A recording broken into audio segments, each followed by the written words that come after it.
I would like to extend a very warm welcome to everyone who has joined us online for this session of our 14th Annual Global Citizenship Conference. My name is Hugh Morshead, and I am Head of Government Advisory at Henley Partners, the world's leading residence and citizenship advisory firm.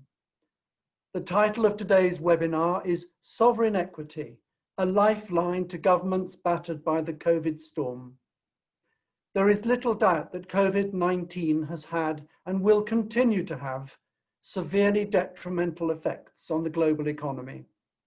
Henley Partners believes that investment migration programs have the unique capacity to provide an almost immediate liquidity injection of much needed debt-free capital that can be used to buffer the effects of the corona pandemic and creates significant societal value. This innovative and unique capital raising mechanism, which we have dubbed sovereign equity due to its debt-free nature, plus the fact that investors have to buy into a sovereign state, could take on a dramatically enhanced importance as a hedge against this significant macroeconomic volatility still to come, potentially creating even more value across the world. Joining me on today's panel are Dr. Kaelin, the chairman of Henley Partners, Simon Anholt, a nation brand and policy advisor to the world leaders and creator of the Good Country Index, and Dr. Kristin Surak, assistant professor in sociology at the London School of Economics. Welcome.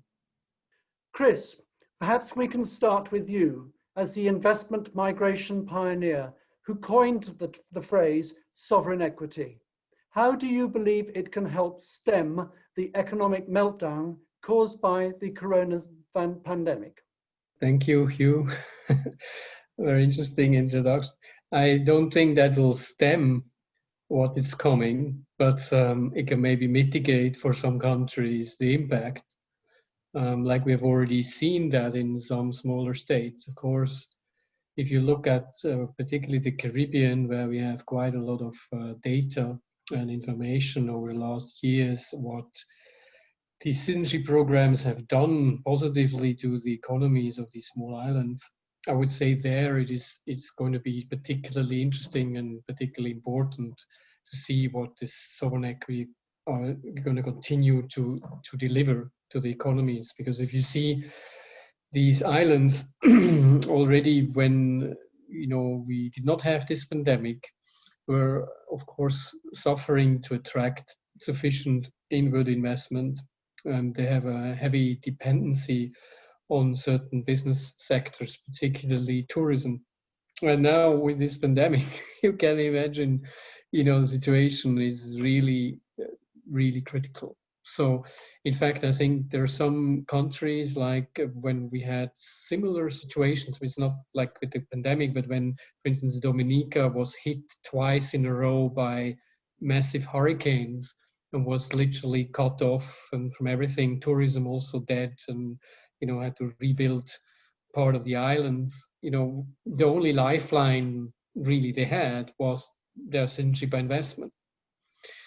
And so you're going to have the same situation now in many smaller economies around the world, that there is no other source of income almost, and that I think is particularly important in the Caribbean, but you will also see this elsewhere.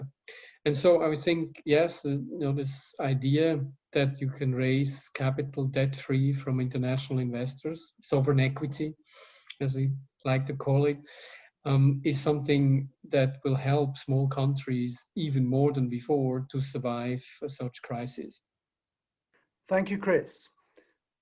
The coronavirus has certainly reminded us that many of the greatest challenges confronting our nations today do not respect borders and cannot be solved by a single government.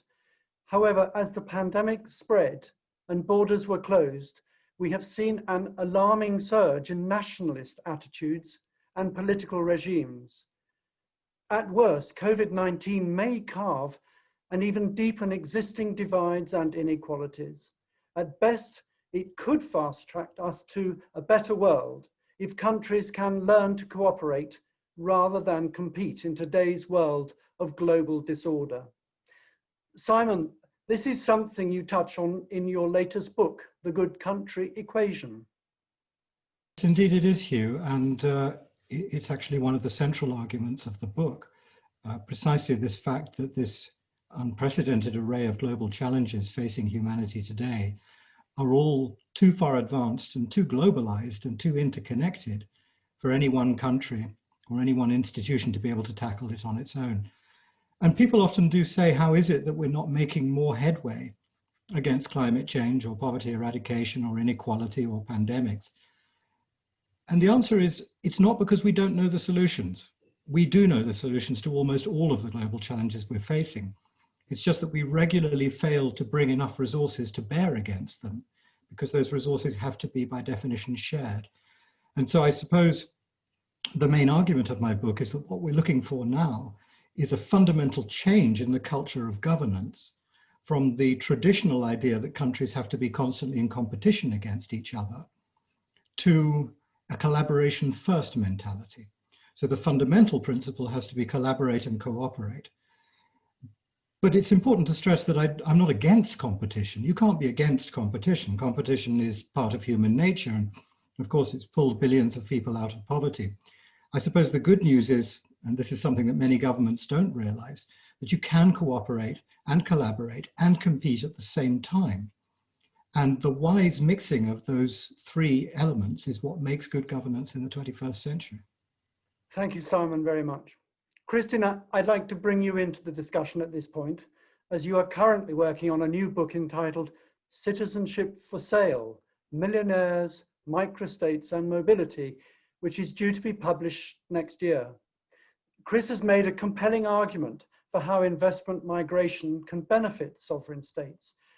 But as you point out, there are significant challenges around commodifying state membership and building a market around it. What makes citizenship by investment so different? Thanks very much.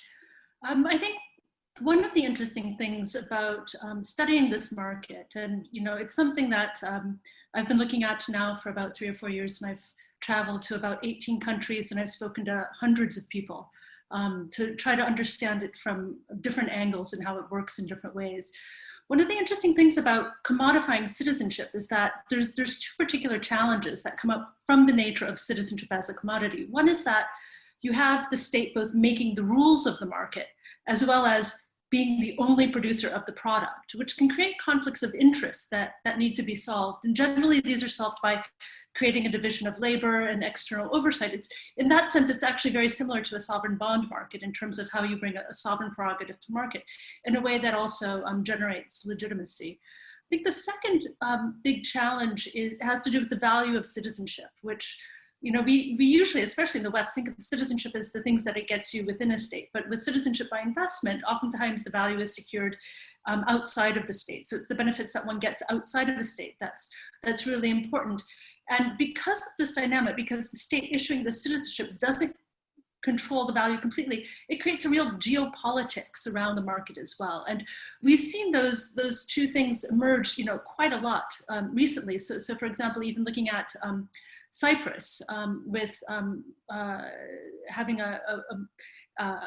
closing down its program for now because of the reporting by Al Jazeera shows what can happen when you don't have a strong division of labor going into it. So the book focuses on how the market has emerged and how it operates, looking at supply, demand, and the network of intermediaries that create really a market in citizenship and how that's evolved over time.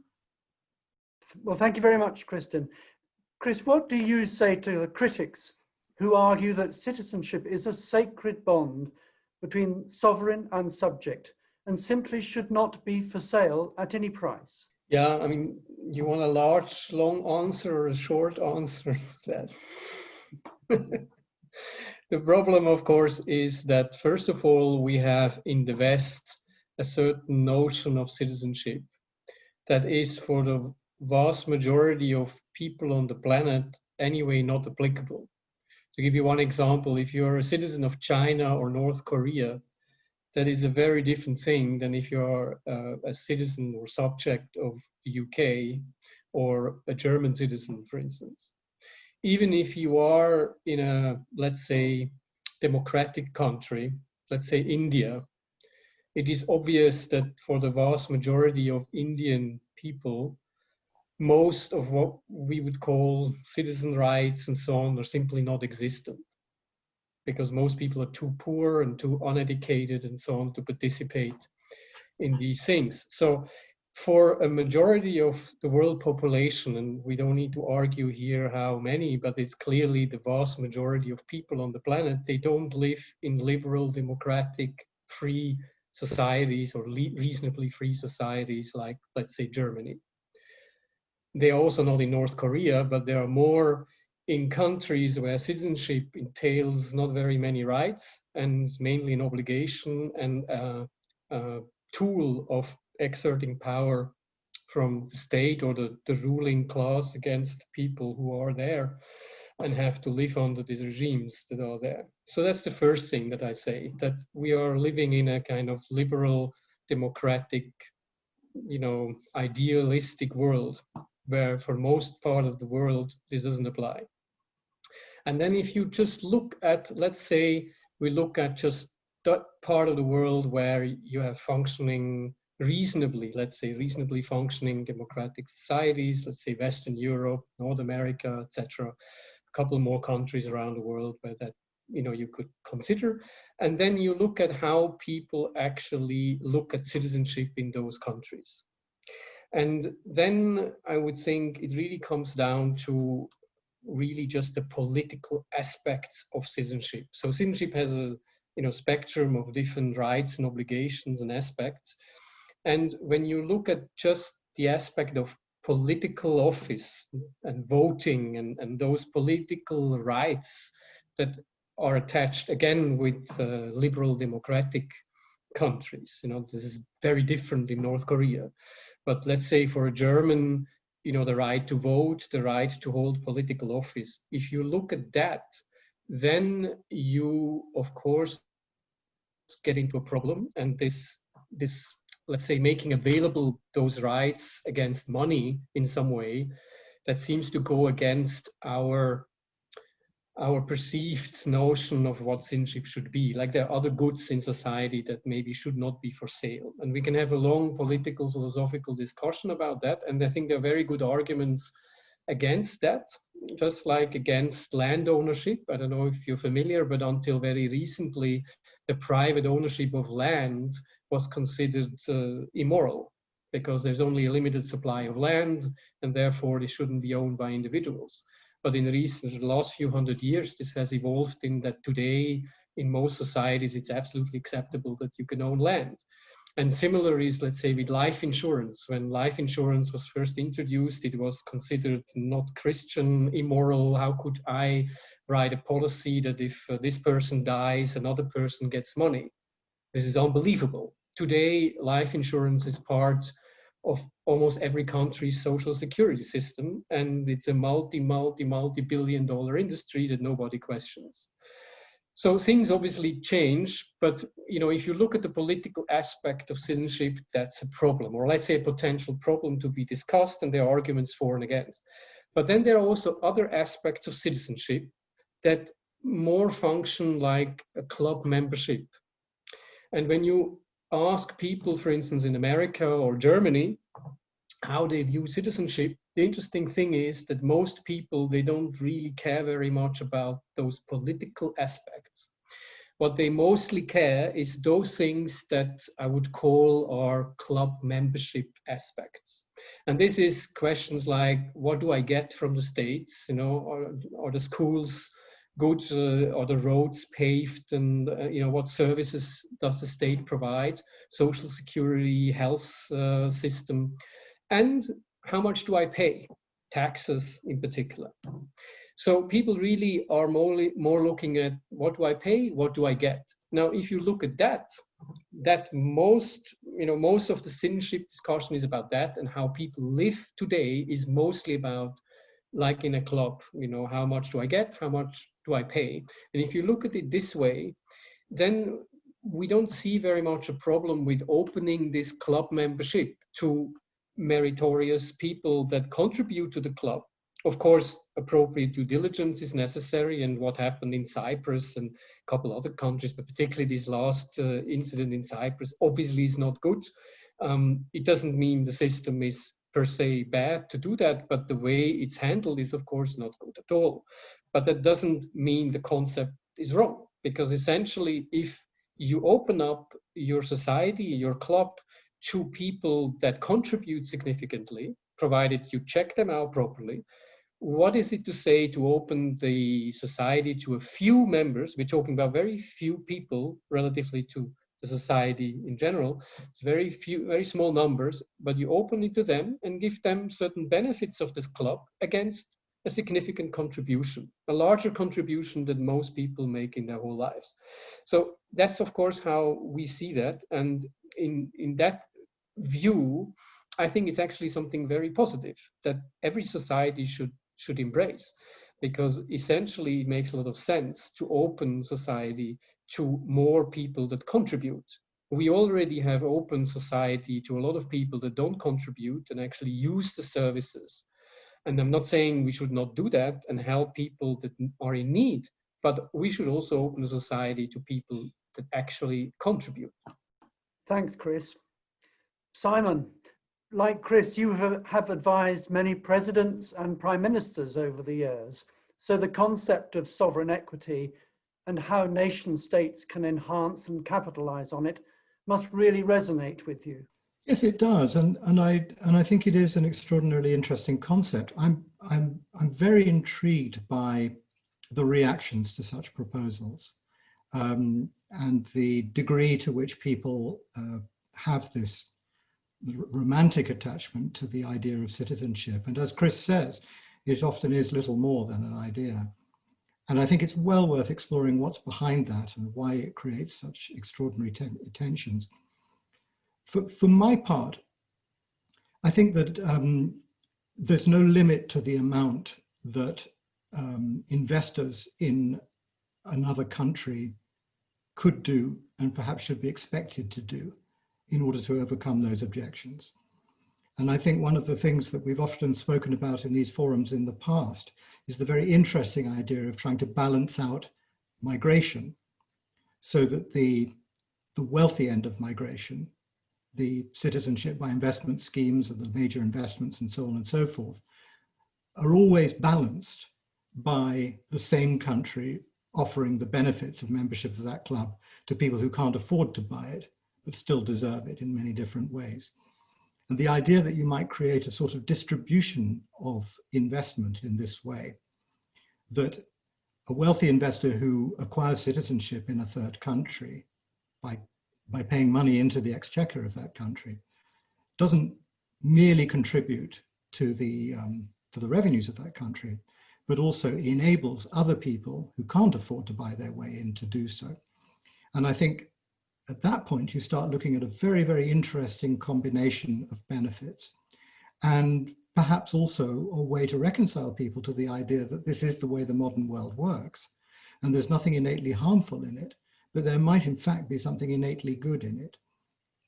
And part of the reason why it's very worthwhile for governments to explore these kinds of ideas and kinds of approaches is because in the end, what countries really do need is they need a positive reputation. If they're going to be able to attract investment and tourism, particularly after a high stress event like the pandemic, the race is on for countries, especially poorer and weaker countries, to try to get back some of that foreign revenue that they've had to do without for so long. And it's pretty clear that the winners are going to be the ones with the best overall reputation, the ones that come out of it with their public standing more or less intact. And the fascinating thing that I've discovered from researching this over the decades is that actually a positive national image doesn't come from bragging to people about how wonderful you are. It doesn't come from spending huge amounts of taxpayers' money on futile propaganda telling everybody how lovely your beaches are. What it actually comes from is your ability demonstrably to contribute to the international community. Let me put that another way. The countries that people admire most are the countries that contribute most to the planet and to humanity, the ones that appear to be doing the hardest work to tackle the challenges that I referred to before. And so there's an interesting virtuous circle going on here, potentially. The countries that treat migrants best and the countries that tackle all of these international issues most assiduously are the ones that are probably going to end up with the best and best deserved international reputations. And guess what? The ones with the best reputations are the ones that get most tourists, most investors, most attention, most respect, most admiration, and most talent. So paradoxically, the way that it looks is that the most competitive form of national behavior is actually to be collaborative, to open your borders, to welcome in these innovative ways of progress and prosperity in the modern world. So the old rules really don't apply anymore, and that's quite an interesting situation for us to be finding ourselves in. Simon, thank you very much for that most interesting comment. Kristin, we would welcome some final comments from you, please. As you highlight in your upcoming book, global inequality is not just about the rich buying privilege.